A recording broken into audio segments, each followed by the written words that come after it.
Margaret Whitmore stood in her Manhattan penthouse, staring at her phone like it had just betrayed her. The screen showed a text message that made her blood pressure spike. Her pianist for tonight's charity gala had canceled, food poisoning, 3 hours before 200 wealthy guests were supposed to walk through her door. "This cannot be happening," she muttered, pressing her manicured fingers against her temples. The gala had been planned for 6 months. Every detail was perfect. The flowers alone cost more than most people's monthly rent. And now, no music. She called her assistant. Voicemail. She called the event coordinator. Also voicemail. Apparently, everyone had decided to be unavailable at the exact moment she needed them. Margaret wasn't used to problems she couldn't solve with money or connections. But finding a professional pianist in 3 hours was proving impossible. She paced across her living room, her heels clicking on the marble floor.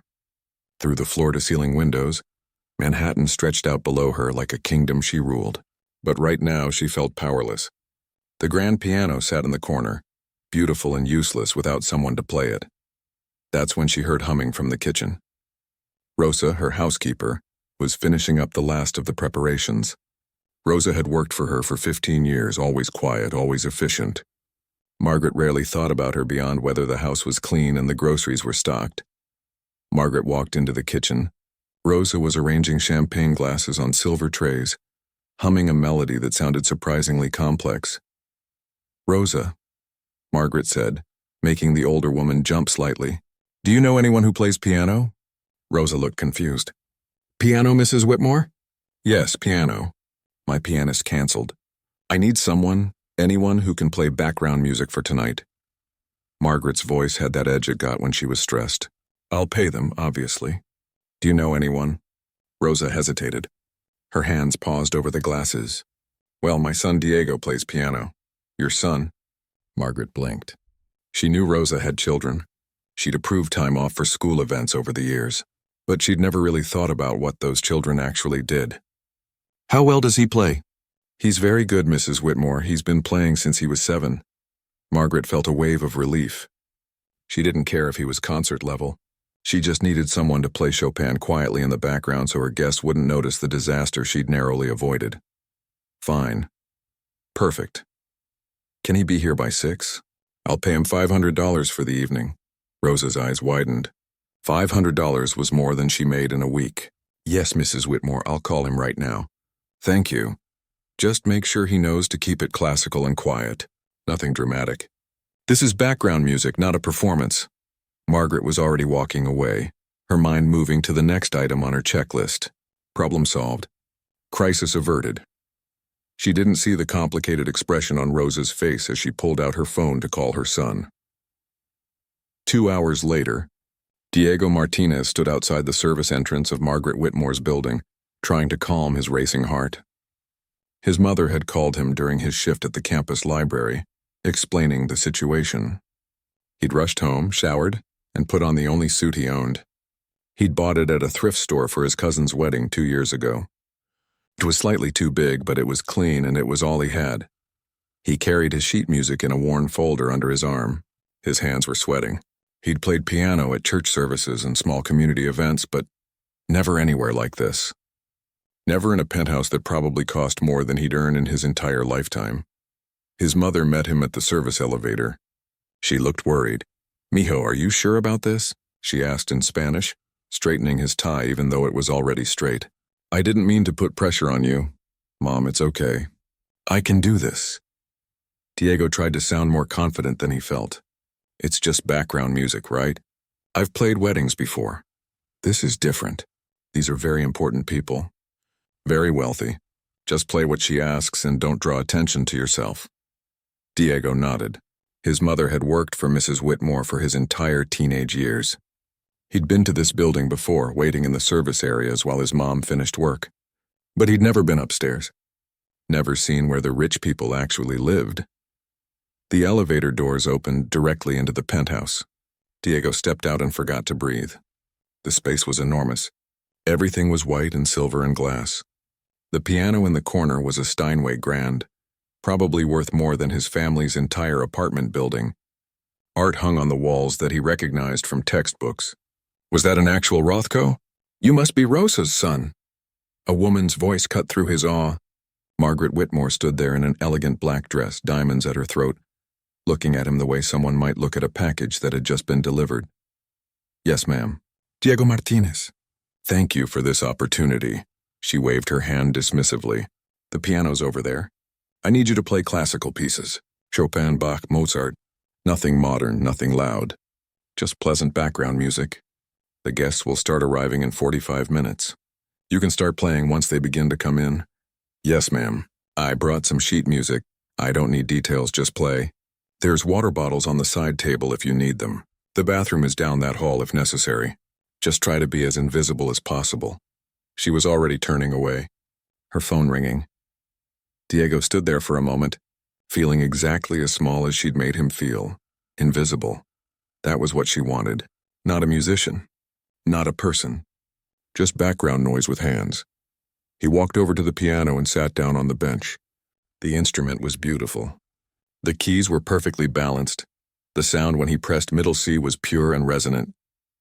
This was the kind of piano he'd only dreamed about playing. He opened his folder and arranged his sheet music.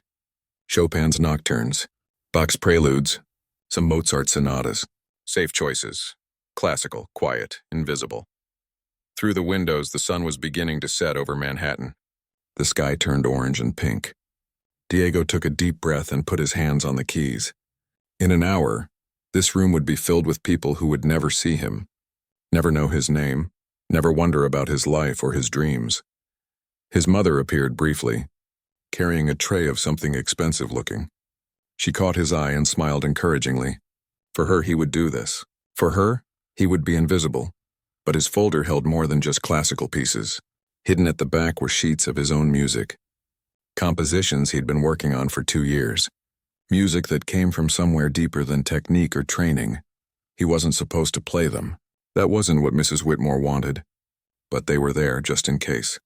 Just in case he found the courage to be something other than invisible. The first guests arrived and Diego began to play. The penthouse filled up quickly. Diego watched from the piano bench as people in designer clothes and expensive jewelry flowed through the door. The women wore dresses that probably cost more than his entire year's tuition. The men had watches that caught the light like tiny suns on their wrists. He started with Chopin. A nocturne in E-flat major. His fingers moved across the keys and the music filled the space beautifully. The Steinway responded to every touch like it was reading his mind. It was the most incredible instrument he'd ever played, but nobody noticed. Not one person turned to look at him. Not one head nodded to the music. They were too busy greeting each other, air-kissing cheeks, laughing at jokes he couldn't hear over the growing noise of conversation. Diego kept playing. Bach's prelude in C major, then a Mozart sonata, pieces he'd practiced until his fingers could play them in his sleep.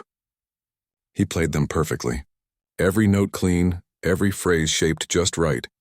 And still, he might as well have been a recording playing through speakers.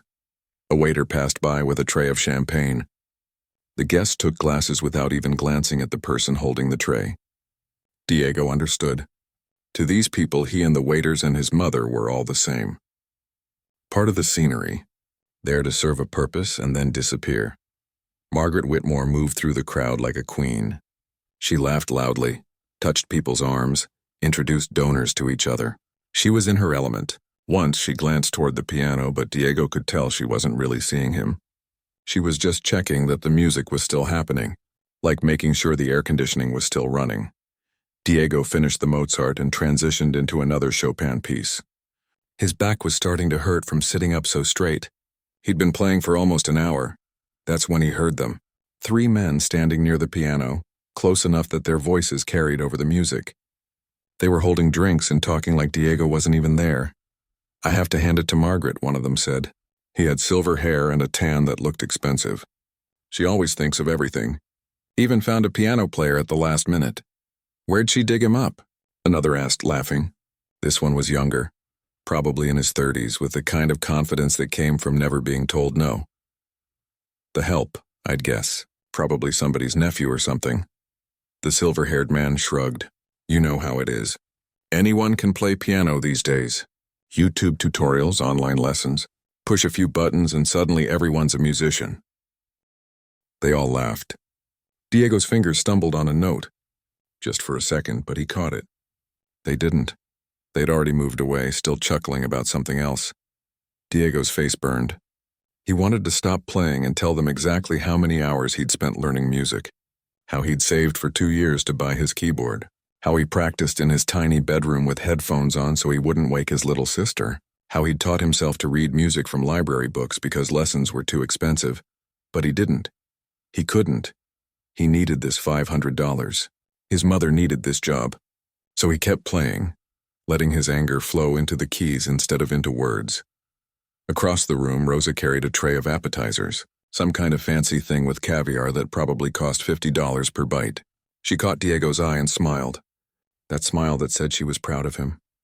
That smile that made everything a little more bearable. Diego took a deep breath and started another piece. But the men's words kept echoing in his head.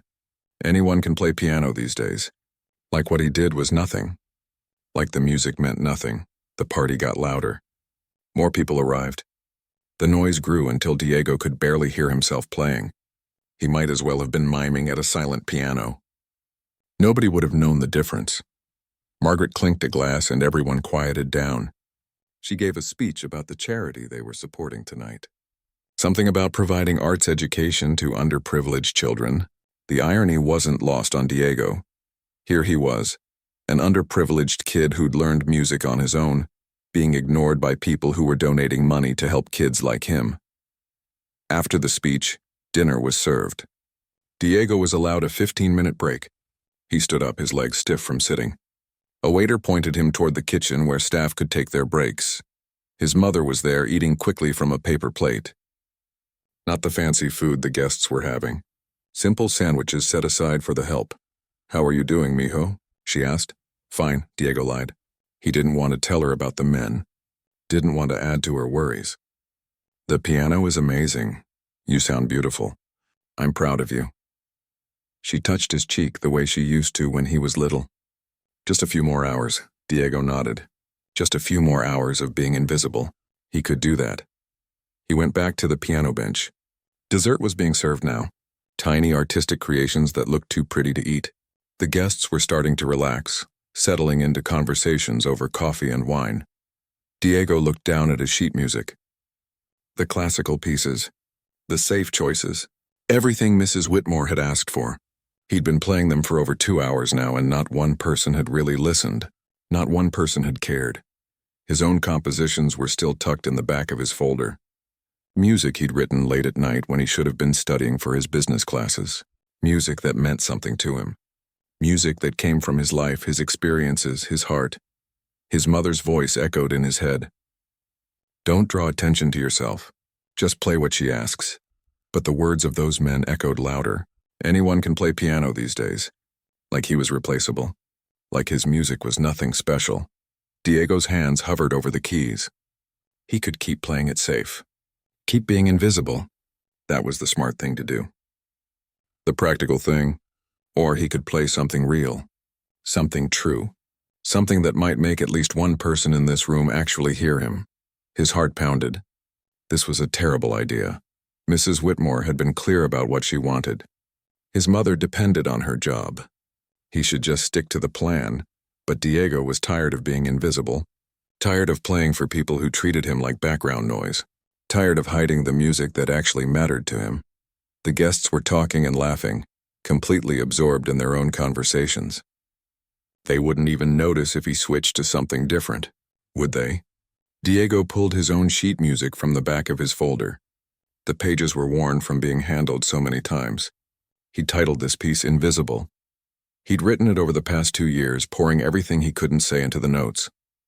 His mother's sacrifices. His own dreams. The feeling of being overlooked. The hope that somehow, someday, someone would really see him. His hand settled on the keys. Just this once, he thought.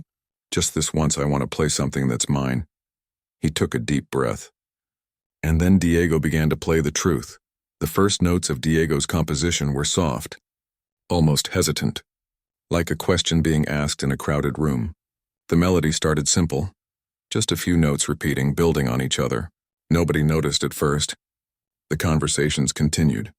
The laughter rolled on, but then something shifted. The music began to change. Diego's fingers moved faster, finding harmonies that were unexpected, beautiful but with an edge to them.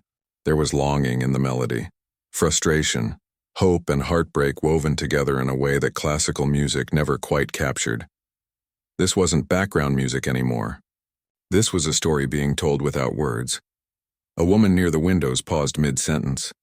She turned her head slightly toward the piano, like she'd heard someone call her name. She didn't resume her conversation. She just listened. Then another guest stopped talking. And another.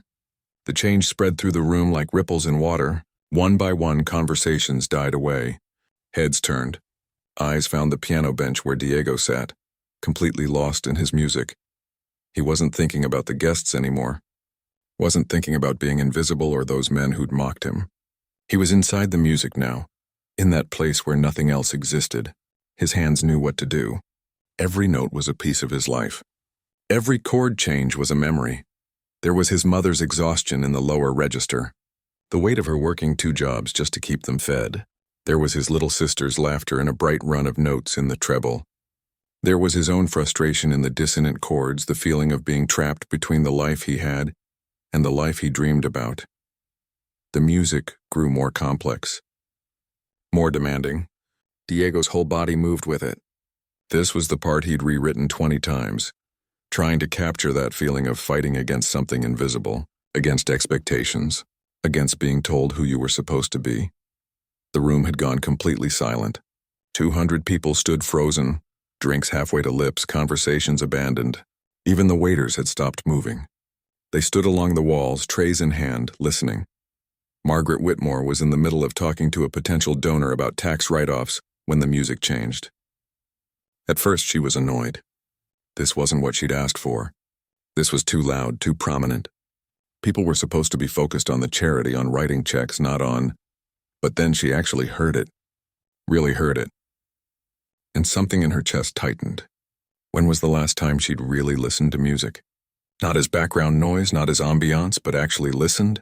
She couldn't remember. She turned toward the piano, and for the first time that evening she actually looked at Diego. Really looked. He was young, maybe 19 or 20. His suit was too big and probably secondhand. His face was intense with concentration. His fingers flew across the keys like they were dancing. This wasn't someone who'd learned a few songs from YouTube. This was real talent, raw and powerful and completely unexpected. The music built toward something. Diego could feel it coming. The climax of the piece. Everything he'd been holding back was about to pour out.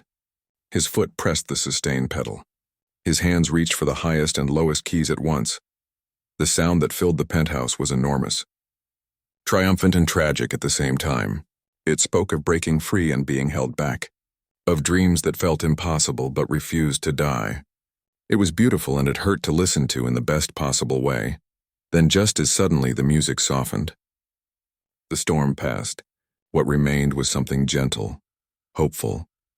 A simple melody that felt like sunrise after a long night. Diego played it with such tenderness that several people in the room felt their eyes sting with unexpected tears. The final chord hung in the air. Diego held it, letting it fade naturally. His foot lifted from the pedal. The sound dissolved into silence. For a long moment, nobody moved. Nobody breathed. The silence was so complete that Diego could hear his own heartbeat pounding in his ears. Then someone started clapping. It was tentative at first, just one person.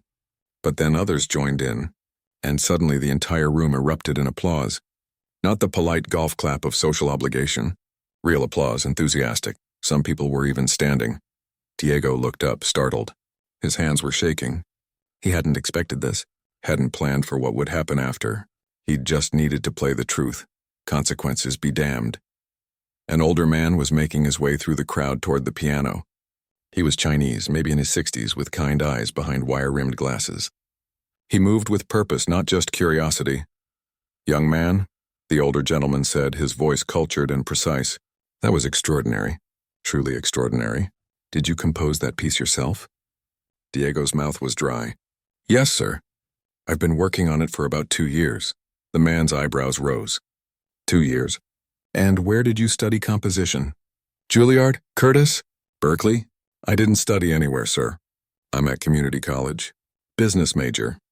I taught myself piano. The room had gone quiet again. Everyone was listening to this conversation. Diego could see his mother at the edge of his vision. Her hand was pressed to her mouth. He couldn't tell if she was proud or terrified. You taught yourself? The older man repeated it like he couldn't quite believe it. That piece showed sophisticated understanding of harmony, structure, emotional arc. That's not something you pick up casually. I read a lot of books, watched videos, analyzed pieces by composers I admired, tried to understand why certain things worked. Diego felt like he was defending himself in court. I know it's not the same as formal training. Stop. The man held up his hand. It's not the same. Sometimes it's better. You haven't been taught what you're not supposed to do. You just did what felt right. And it was remarkable. He reached into his jacket pocket and pulled out a business card. My name is James Chen. I'm a conductor and I teach at Juilliard. I also run a summer intensive program for exceptional young musicians. I want you to audition for it. Diego took the card with numb fingers. I can't afford full scholarship for students who qualify. Which you absolutely would. Room, board, instruction, everything covered. We work with about 30 students each summer. They go on to major conservatories, professional orchestras, recording careers. James smiled. This could change your life. If you want it to change.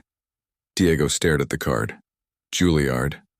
The word seemed impossible. Schools like that weren't for people like him, were they? Margaret Whitmore appeared beside James Chen. She was smiling, but there was something tight around her eyes. Diego is Rosa's son. Rosa has worked for me for many years. I had no idea he was this talented. Truly, I'm amazed. Her voice had that quality people use when they're trying to sound generous, like she'd discovered him, like she'd been nurturing this talent all along. James Chen looked at her with an expression Diego couldn't quite read. How long has he been playing for you tonight, Mrs. Whitmore? Oh, several hours now. He was kind enough to fill in when my regular pianist canceled. And this is the first time you've heard him play his own work? There was something pointed in the question. Margaret's smile faltered just slightly. Well, I asked him to play classical pieces. For ambiance. I had no idea he composed, did you ask? James's voice was gentle but firm.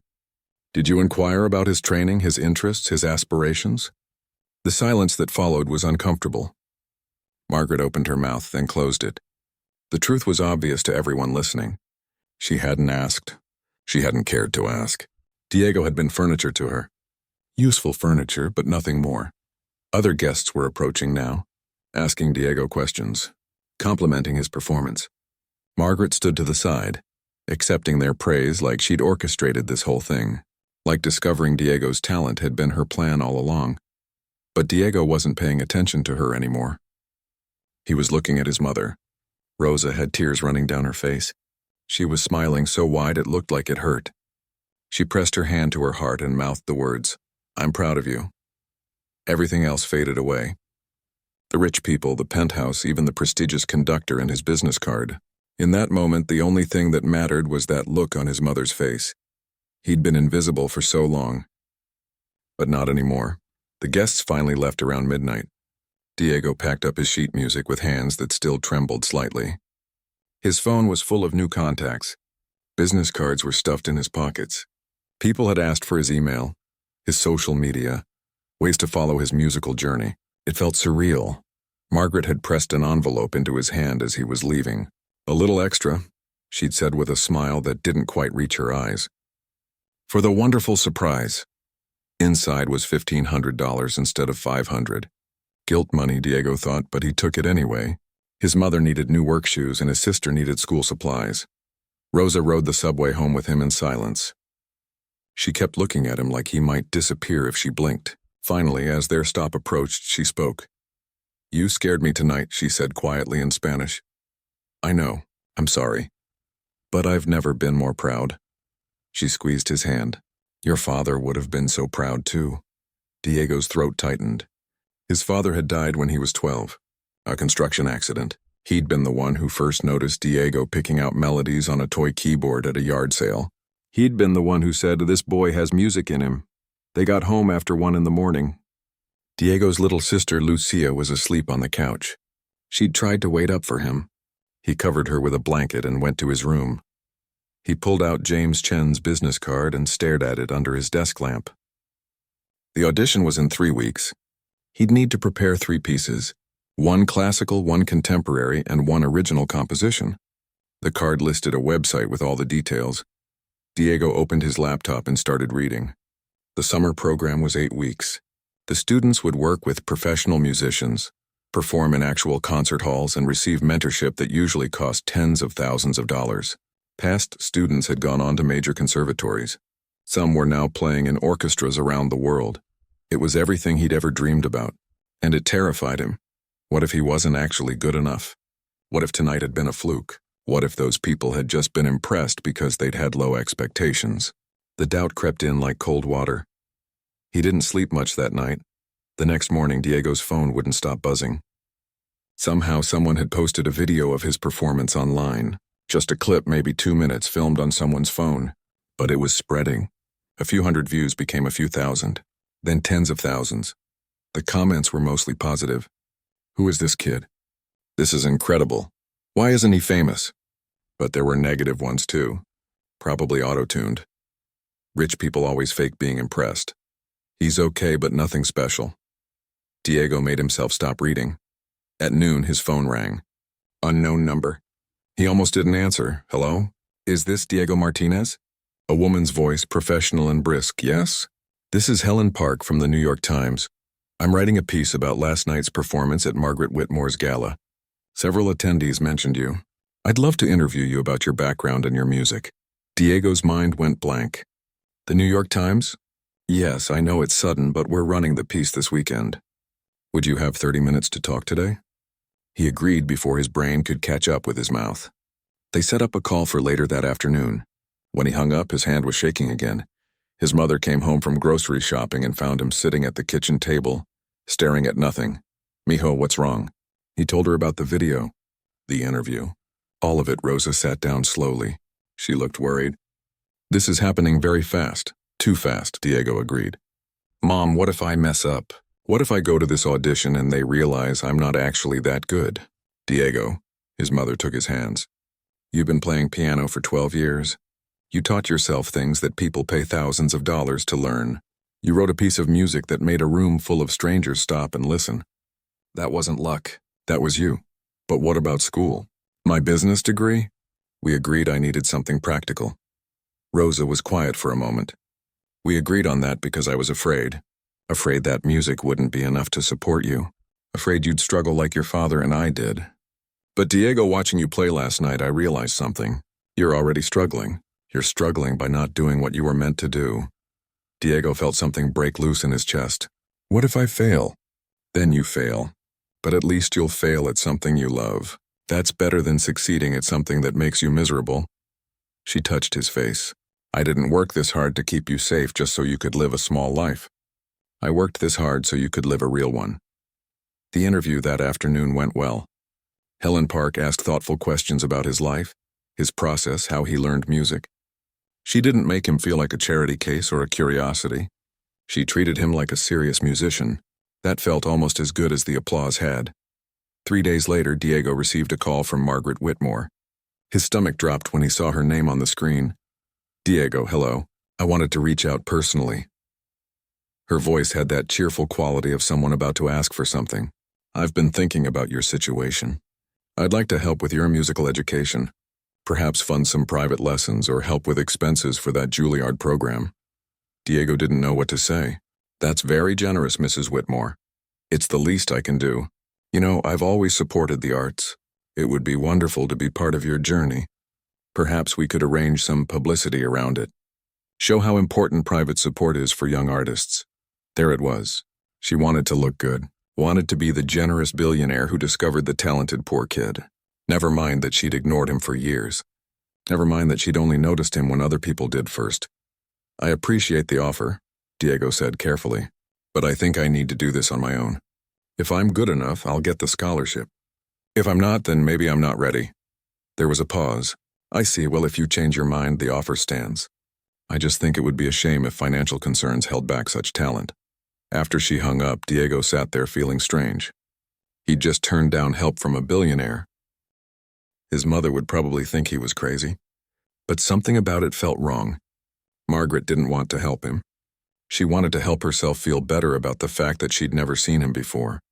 That evening, Diego went to the community center where he sometimes practiced. There was an old upright piano in the corner of the rec room. It was out of tune and missing 3 keys, but it was available. He sat down and started working on his audition pieces. The classical piece was easy. He'd been playing Bach for years. The contemporary piece would take some work.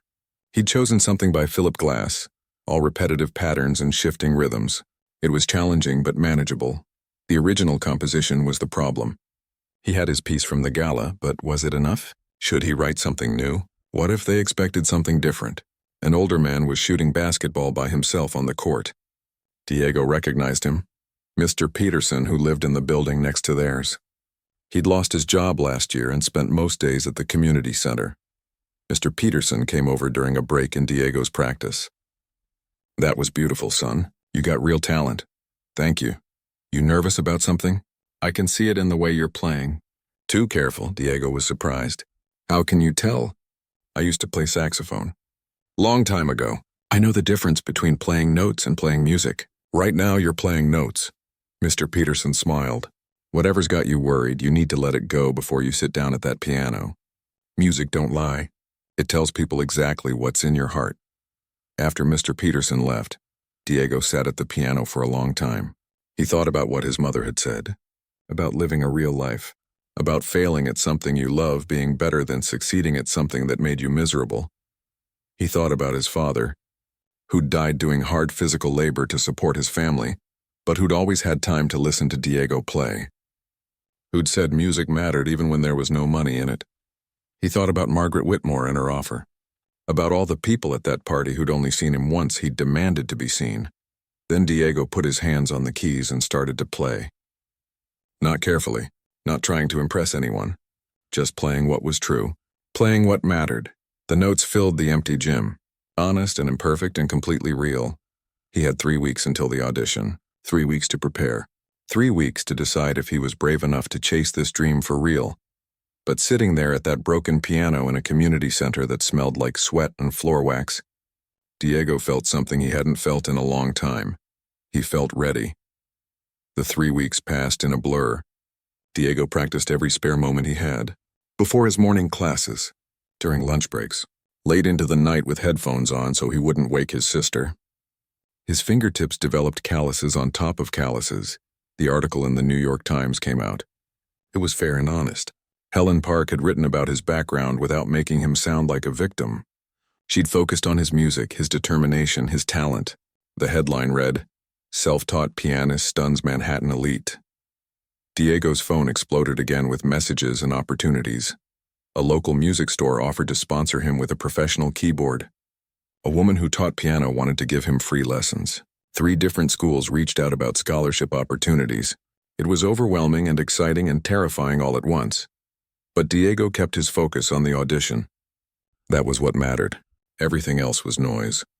The night before he was supposed to go to Juilliard, Diego couldn't sleep. He lay in bed staring at the ceiling, running through the pieces in his mind. His fingers twitched against the blanket, playing invisible keys. At 2 in the morning, he heard his mother get up. She worked the early shift at her second job, cleaning offices in Midtown. He got up and found her in the kitchen making coffee in the dark. "Couldn't sleep either?" she asked. "Too nervous." Rosa poured 2 cups of coffee, even though Diego rarely drank it. They sat at the small kitchen table together. Outside, the city hummed with its constant background noise. Sirens in the distance. Someone's music playing too loud. The sound of living packed tight together. "When your father and I came here," Rosa said quietly, "we had nothing.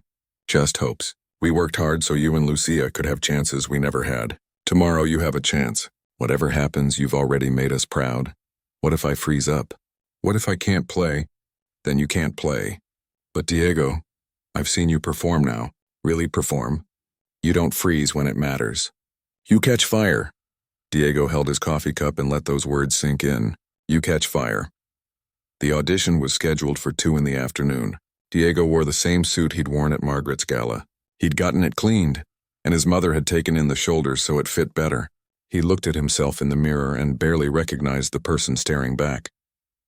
That person looked like someone who belonged at a place like Juilliard. The building was intimidating.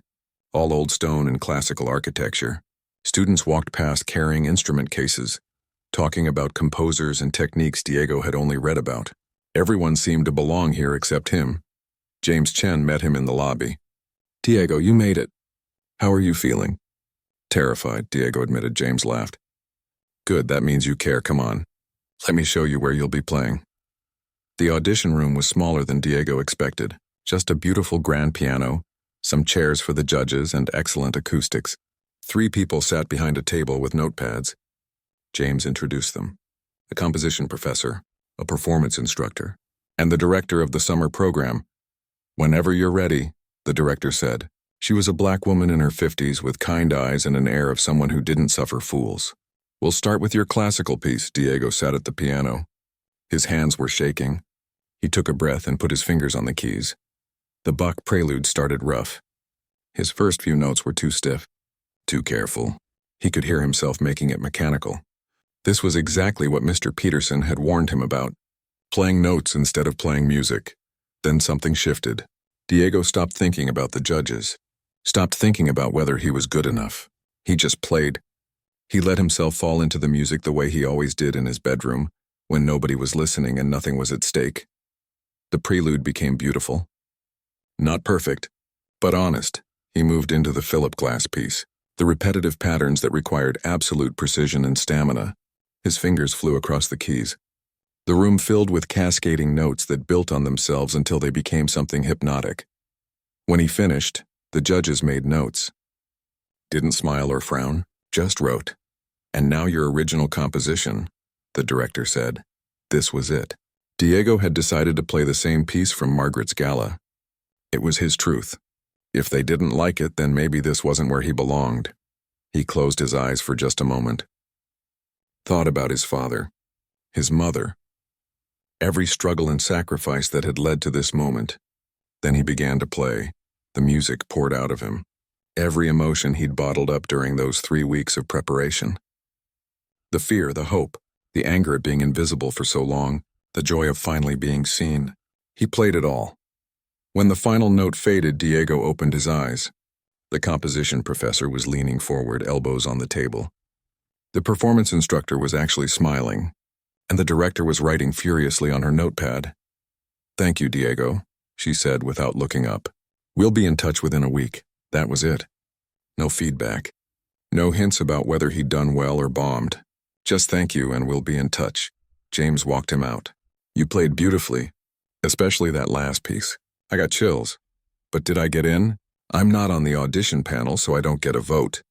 But Diego, between you and me, you moved them." I could see it. James put a hand on his shoulder. "Now go home and try not to obsess over it for the next week." Diego laughed. "That's impossible. I know. But try anyway." The week was torture. Diego jumped every time his phone rang. He checked his email constantly. He couldn't focus on his classes or his homework or anything else. His mother told him to have faith. His sister told him to relax. His friends told him he was definitely getting in, but none of them knew for sure. Nobody did. On the 6th day, Diego was at the library studying when his phone rang. Unknown number. He stepped outside to answer it. "Is this Diego Martinez?" "Yes." "This is Patricia Williams, director of the Juilliard Summer Intensive Program. I'm calling with good news. We'd like to offer you a place in this year's program, with a full scholarship." Diego's knees went weak. He had to lean against the building. "I got in?" "You got in. Your audition was exceptional, particularly your original composition. We see real potential in you, Diego. This is just the beginning." She went over the details. 8 weeks starting in June. Room and board included. A small stipend for expenses. Master classes with renowned musicians. Performance opportunities in real concert halls. When Diego hung up, he just stood there on the sidewalk for a moment. People walked past him. Cars honked. The city kept moving. But Diego felt like time had stopped. He'd done it. On his own terms. Without Margaret's money or anyone's charity. Just his talent and his hard work and his refusal to stay invisible. He called his mother. She cried. He called his sister. She screamed so loud he had to hold the phone away from his ear. He called James Chen to say thank you. James congratulated him and said he couldn't wait to see what Diego would accomplish. That night, There was a knock on Diego's apartment door. When his mother opened it, Margaret Whitmore was standing there in casual clothes. No designer dress, no jewelry, just jeans and a sweater. She looked uncomfortable. "Rosa, Diego, I hope it's not too late for me to stop by." Rosa looked at Diego. He nodded. They let her in. Margaret stood in their small living room looking around at the modest furniture, the worn carpet, the life that had always been invisible to her. She seemed out of place. "I heard about your acceptance to Juilliard," she said to Diego. "Congratulations. I wanted to tell you in person." "Thank you. I also wanted to apologize." Margaret's voice was quieter now. "I've been thinking a lot about that night at my gala, about how I treated you, how I've treated both of you, actually." Rosa started to speak, but Margaret held up her hand. "Please, let me finish. Diego, you've played piano in my home before. Rosa told me that after I asked. I've seen you waiting while your mother finished work. And I never once asked you about yourself, never cared to know anything about you beyond that you were Rosa's son." She looked at Rosa. "I've worked with you for 15 years, and I barely know you either. I know you're efficient and reliable, but I don't know your dreams or your struggles or what you care about. I treated you both like you were invisible." The room was quiet. Lucia had disappeared into the bedroom, sensing this was serious. "I can't undo that," Margaret continued. "But I want you to know that watching you play, Diego, it changed something in me, made me realize how much I've been missing, how many people I've looked past because they didn't fit into my narrow view of who mattered." She turned to Rosa. "You raised an incredible son, and you did it while working for someone who didn't appreciate what that meant." "I'm sorry." Rosa's eyes were wet. "Thank you for saying that," Margaret nodded. "I also want to be clear. I'm not here to offer money or help or anything that would let me claim credit for your success. You did this, Diego. You earned it. I'm just here to say I'm sorry, and to tell you that I'm genuinely proud to have witnessed what you can do, even if I almost missed it." Diego didn't know what to say. This wasn't the Margaret Whitmore from the gala. This was someone who seemed smaller, more real, more human. "I appreciate that," he said finally. "And I accept your apology." Margaret smiled. It was the first real smile he'd seen from her. "Thank you. That means more than you know." She moved toward the door, then paused. "One more thing. Rosa, I'd like to give you a raise. Not because of Diego, because you've deserved it for years and I was too blind to see that.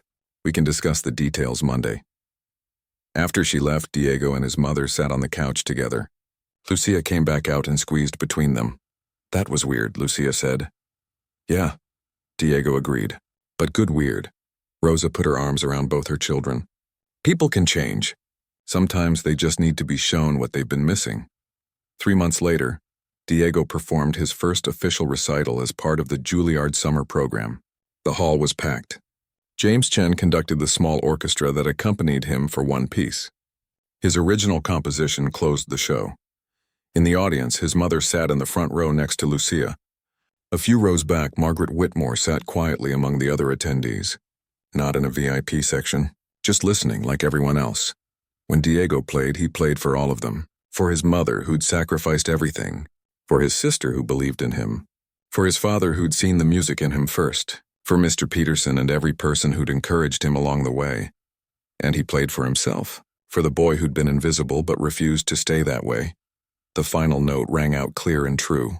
The applause rose like a wave. And Diego, no longer invisible, stood and took his bow.